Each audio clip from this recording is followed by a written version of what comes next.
ভ্রাম্যতি কেন করাম। হে মথুরানাথ, কবে আমি তোমার দর্শন পাবো? কবে তুমি কৃপা করে দর্শন দেবে? কি করলে আমি তোমার দর্শন পাবো সেই উপায় তুমি আমাকে বলে দাও। এমনি করতে করতে অচৈতন্য প্রায় হবে। এমনি করে ব্রজের মাথুর বিরহ, সেই মাথুর বিরহ রস ভক্তগণের সাধনের চরম স্তর। বিরহ না হলে মিলনের স্বাদ হয় না, ক্ষিধা না হলে ভোজনের স্বাদ নয়, পিপাসা না পেলে জলের স্বাদ নয়। যতক্ষণ অভাব না হবে প্রাপ্তিতে আনন্দ হবে, তাই তো? সেই জন্য কৃষ্ণ প্রাপ্তির অভাব যদি মনে হয় তাহলে কথা শুনতে আনন্দ হবে, কৃষ্ণ প্রসাদ পেলে আনন্দ হবে, ভক্ত পেলে আনন্দ হবে।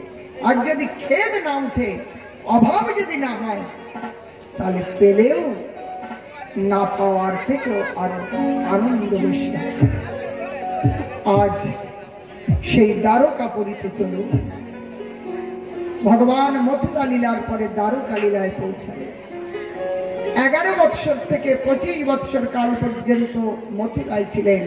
14 বছর, 14 বছর অন্তে প্রভুর দ্বারকা লীলা।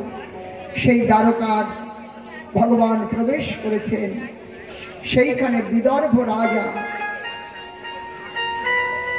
ভীষ্ম, তার কন্যা রুক্মিণী, সেই রুক্মিণীর বিবাহ ব্যবস্থা শিশুপালের সঙ্গে নির্ণয় হচ্ছে।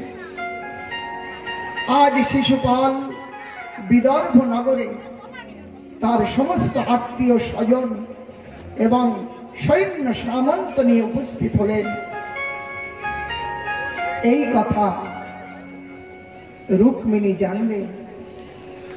তাই রুক্মিণী অত্যন্ত ব্যথিতা, দুঃখিতা হয়ে তিনি মা কাত্যায়নীর পূজা করছেন। কাত্যায়নীর কাছে প্রার্থনা করছেন, মা, দীর্ঘদিন আমি যে তোমাকে পুজো করেছি, ওই ব্রজের গোপীরা শুনেছি কৃষ্ণ পুজো, তোমার পুজো করে কৃষ্ণ লাভ করেছিলেন। আজ আমিও তোমার পুজো করছি, তুমি আমাকে সেই কৃষ্ণ পাইয়ে দাও। আজ খুব আত্মীর সঙ্গে মা কাত্যায়নীর পূজা করলেন। আর একটি পত্র লিখলেন, এক ব্রাহ্মণের হাতে দিলেন কৃষ্ণকে পৌঁছাতে। সেই পত্রে লিখলেন, হে প্রভু, আপনার গুণমহিমা আমি শ্রবণ করে আপনার প্রতি আমি আকৃষ্ট হয়েছি। আপনাকে আমি দেখি নাই, কিন্তু আপনার গুণ মহিমায় আমি আপনার প্রতি আকৃষ্ট হয়ে আপনার চরণে আমি প্রাণ সমর্পণ করেছি। তাই আমি নির্লজ্জ হয়ে এই পত্র আপনার কাছে দিলাম। যদি আপনি আমাকে দাসী রূপে স্বীকার করেন তাহলে আমার এই জীবনের সার্থক, অন্যথা আমি প্রতিজ্ঞা করলাম প্রভু, শত জন্ম কঠোর সাধনা করে আমি তোমাকে প্রতিরূপে লাভ করব। ভগবান সেই পত্র পাঠে রুক্মিণীর প্রতি তিনিও আজ অনুরাগী হয়ে উঠলেন। তাই পত্রবাহক ব্রাহ্মণকে দিয়ে বললেন, চলো তুমি রাস্তা দেখাও। আজ ভগবান দ্বারকানাথ তিনি একেবারেই বায়ু বেগে সেই দ্বারকাপুরী থেকে কুণ্ডনপুরে পৌঁছালেন। সেখানে লক্ষ লক্ষ সব সিপাহী রুক্মিণীকে রক্ষা করবার জন্য উপস্থিত। আর সেই ব্রাহ্মণ কৃষ্ণকে নিয়ে তার মধ্যে পৌঁছালেন। কিন্তু রুক্মিণী দেবী মা কাত্যায়নীর পূজা করে মায়ের আশীর্বাদ নিয়ে যখন তিনি বেরিয়ে পড়লেন, দেখলেন লক্ষ লক্ষ সমস্ত রক্ষীগণ তাকে রক্ষা করবার জন্য দাঁড়িয়ে আছে। তিনি মনে মনে চিন্তা করলেন, আমি তো এইখানেই প্রভুকে আসবার জন্য প্রার্থনা করেছিলাম, কিন্তু এত এত সৈন্য কিভাবে সম্ভব হবে? এদিকে সেই ব্রাহ্মণ ছুটতে ছুটতে রুক্মিণীর কাছে এলেন। রুক্মিণী ব্রাহ্মণকে অভিবাদন করলেন, ব্রাহ্মণ দেবতা বলো সমাচার। বললেন, দেবী তুমি যারকে পত্র দিয়েছিলে কি হলো? পত্র দিয়েছিলাম। বললেন, পত্র দিয়েছিলে তাকেই আমি নিয়ে চলে এসেছি তোমার কাছে। চমকে উঠলেন, তিনি এসেছেন কোথায়? বলে, সম্মুখে দাঁড়িয়ে আছে। আজ রুক্মিণী সেই গজগতি হংস গতিতে তিনি প্রস্থান করলেন। পেছনে তার অন্যান্য সখীগণ সেই সুন্দর ত্রিভুবন মোহিনী মূর্তি, ওই যারা সব দাঁড়িয়েছিল তারা ইতিপূর্বে কখনো ওই রুক্মিণীকে দেখবার সৌভাগ্য লাভ করে নাই। যে সৌভাগ্য আজ তাদের হচ্ছে, কেহ বা এক একটি অঙ্গ প্রত্যঙ্গ দর্শন করে তারা মোহিত মূর্তিমন্ত হয়ে দাঁড়িয়ে থাকছে।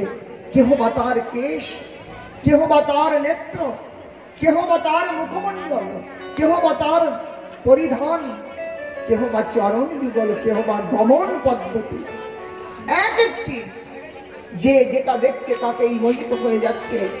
একেবারে কাঠের পুতুল যেন দাঁড়িয়ে আছে, নির্বাক নিস্তব্ধ।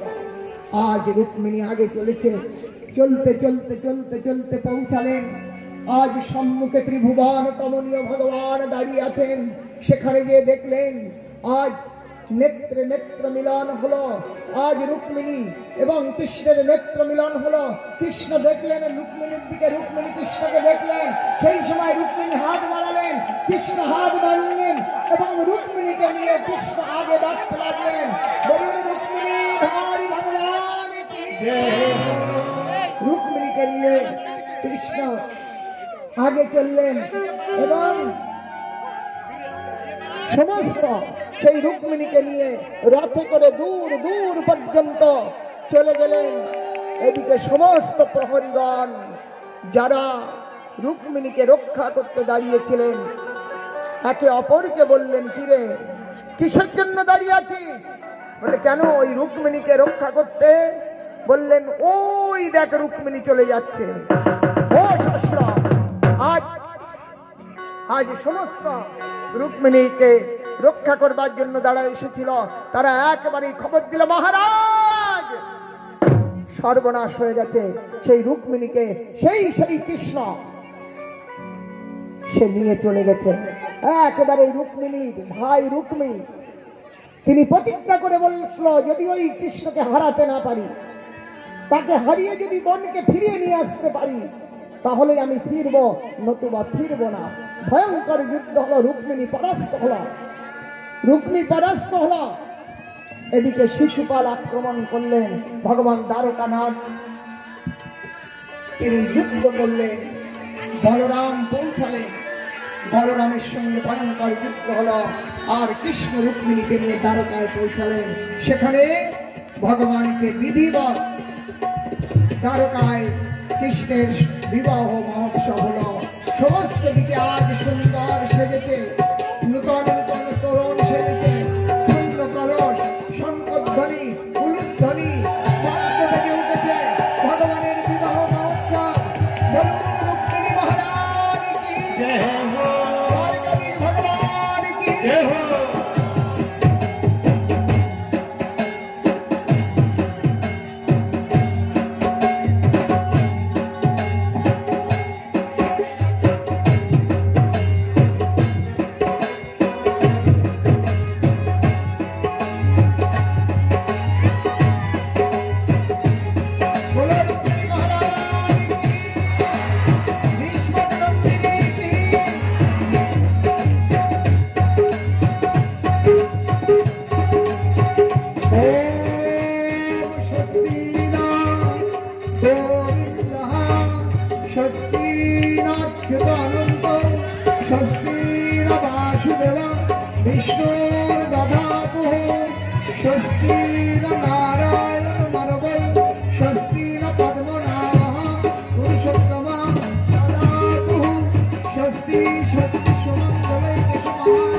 শ্রী কৃষ্ণ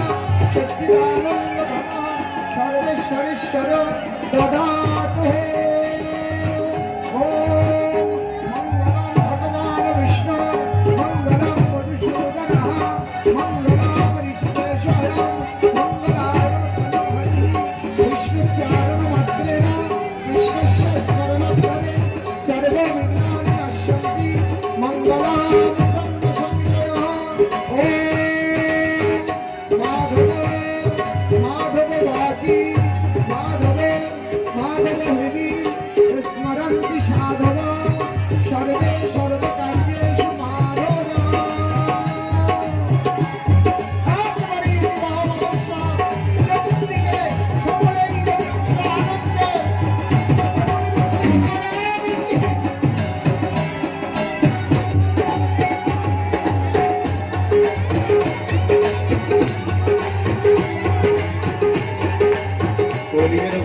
भगवान की आओ मेरी सखियों मुझे मेहंदी लगा दो, मेहंदी लगा दो मुझे सुंदर सजा दो, मुझे श्याम सुंदर के दुल्हन बना दो, मुझे श्याम सुंदर के दुल्हन बना दो, मुझे श्याम सुंदर के दुल्हन बना दो, मुझे श्याम सुंदर के दुल्हन बना दो।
मुझे मेहंदी लगा दो,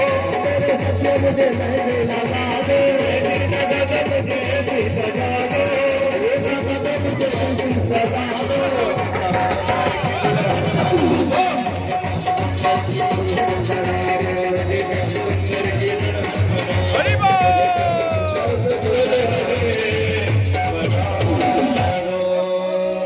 आज विवाह महोत्सव একেবারে আনন্দের সঙ্গে সমস্ত দ্বারকাবাসী খুব আনন্দ করতে লাগলেন। ভগবান दूल्हा बनी है नंदला, जोड़ी का जवाब नहीं। दूल्हा बनी है नंदला, जोड़ी का जवाब नहीं। दूल्हा बनी है नंदला, जोड़ी का जवाब नहीं। दूल्हा बनी है नंदला, जोड़ी का जवाब नहीं। दूल्हा बनी है नंदला, जोड़ी का जवाब नहीं। सारे नगर में जोड़ी का जवाब नहीं। दूल्हा बने नंदला, जोड़ी का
जवाब नहीं। जोड़ी का जवाब नहीं। दूल्हा बने नंदला, जोड़ी का जवाब।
হচ্ছে?